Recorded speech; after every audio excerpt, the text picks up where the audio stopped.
Hello all, Old Geek again, and this is the second video in my Placing the MERP Supplements in the Game World series. If you haven't seen my first video, then please check it out now, as that contains some descriptions regarding the types of products that were published for MERP and how they differ. In this episode, I will be focusing mainly on Rhovanion and specifically Mirkwood. Rhovanion is the vast area to the east of the Misty Mountains. I'm trying to split the amount of supplements featured in each video as evenly as possible. Thus, a few that would be on the southern border of this map, namely Rohan and Dagorlad, will both be in the next video, which will feature Gondor and Mordor. As I said in the first video, the aim of this series is to help people who are looking at investing in MERP books to help them be selective and spend their money wisely, as you need deep pockets to acquire everything nowadays. Of course, it's also a nostalgic trip down memory lane for most people, including me. Starting with the campaign and setting guides, which tended to have less in the way of pre-written scenarios and more background details for a DM to work with, and I'm going to put 4 books that I do not recommend to someone who is looking to start collecting and playing this classic RPG. Now, of course, this does not mean that these are bad books, it's just that they are rather specialist in their content. First one on the map is going to be Ents of Fangorn. There we go. It has achingly pretty cover art, but is painfully light on content that would be useful for adventuring purposes. It's got all the lovely detail you'd expect from a MERP book, but this one is simply not all that exciting. Another one for LARPers rather than gamers is Rhovanion and the Halls of the Elven Smiths. Another book that is high on lore and very, very beautiful, but it is lacking in thrills. Though I might just be being a bit salty as my copy is missing its maps. And then there's the second edition Realms book, focusing on the Northern Waste. It is prohibitively expensive, as it was one of the last products that ICE made before the end came, meaning it is hard to find. I've never seen a copy. I don't know how good it is, but I don't envisage many campaigns venturing into this region of the world, thus its appeal is quite limited. The fourth of the books I don't recommend a newcomer to get is a book I do have, and a book I like but don't recommend to anyone starting off new, and that's Halls of the Elven King. For the same reason that I don't recommend Rhovanion to a new group.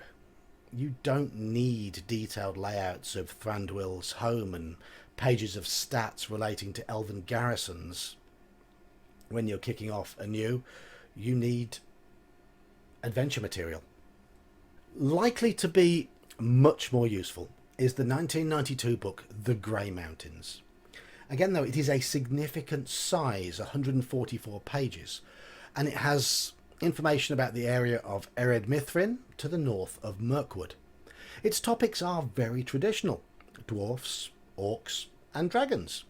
And there are 4 complete adventures here, along with several more suggested adventure ideas and a wealth of setting info. As you'll find out, Mirkwood is a region that is very well supported by game material too. Grey Mountains though is not a particularly cheap supplement to get hold of. Let's dive in now though to the setting guide specifically about Mirkwood itself.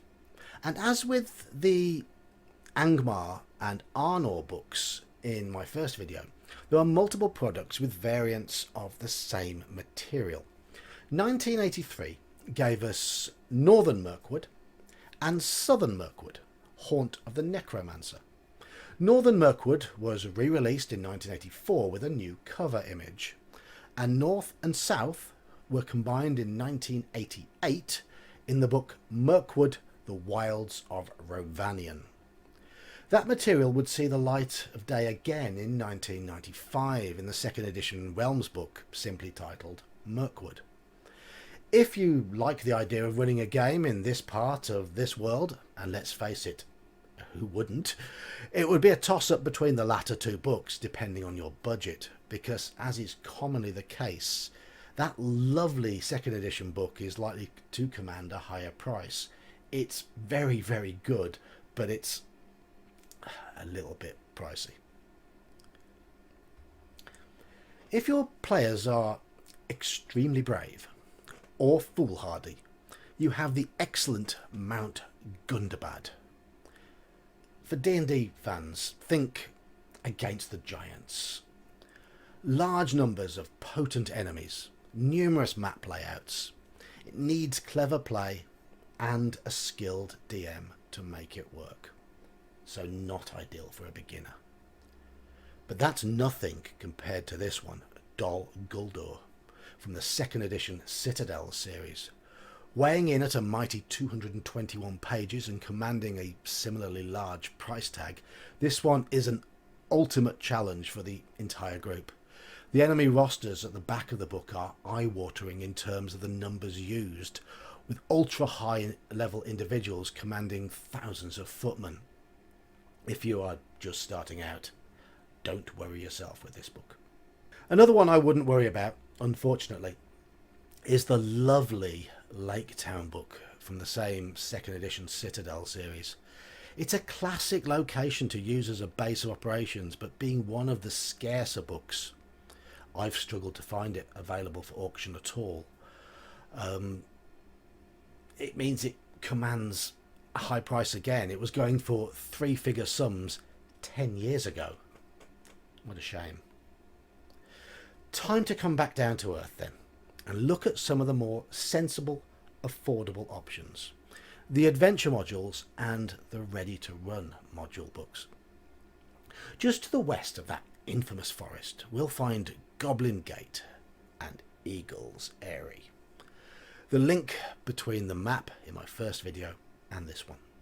This supplement contains background information and info regarding Goblin Town and quite a few adventure seeds, though do be warned they all need significant work from the GM in order to get them prepared. It's quite a bare bones module. Less interesting is the 1985 adventure module Brigands of Mirkwood. This is set in the town of Strayhold on the southeastern edge of Mirkwood. At first glance I thought this looked interesting, I thought it looked really good, but when I came to run it, it was awkward, it was fiddly. While pretty, the map is nigh on unusable, and for what is billed as a unique and quirky town, the adventures that they've written for it aren't really inspirational. So I would pass on this one, which is a pity as it's one of the more widely available books for MERP. Far superior is the 1989 offering Denizens of the Dark Wood, set further north near Lake Town. It has 3 solid mid to low level adventures. I've run the first level one a couple of times successfully, and all of them will slot nicely into a campaign when combined with one of the Mirkwood setting books. If only the Lake Town book was more easily available, that would only enhance everything further. There is still one more Mirkwood product to add to this map, and that's the Necromancer's Lieutenant, a 1990 collection of 4 adventures. I've not read this one, but I believe it's all adventure and very little setting material, so it should do at least a decent job of linking up with the supplements I've already mentioned. And reading about it, it does feel a bit Dol Guldur light, which makes it quite interesting to me, so I'm going to check this one out. Just 2 more products to place onto this map, and both are over in the east, in the land of Rhovanion, which is barely mentioned in Tolkien's works. So these 2 books are likely to be only of niche interest, which is a shame. Plus, there's no detailed setting material to go with them, so a GM would have to put in a fair bit of work in order to play these.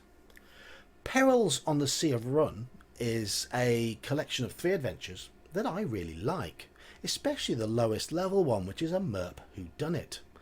It's also one of the more affordable MERP products. It does have a bit of a flaw in that the adventures are linked, but the likely experience awards will almost certainly not be enough to boost the PC sufficiently. So ideally you need to combine it with another adventure supplement, the other one for this region, right? Well, that book is 1992's Rhovanion. 95 pages long, containing 6 adventures, and one of the last products published for first edition MERP. Those factors combine to make it quite expensive and hard to get hold of. Pity, as what I've seen of it is very positive, and combining that with Perils on the Sea of Run would make for a very interesting little campaign. So, conclusions that can be drawn from this section of the map. There's not quite as much material over here as there was in the first section, but, quite simply, Mirkwood. Mirkwood is a great place to adventure. The cheaper 1988 Mirkwood setting guide, one of the adventure collections, and off you go.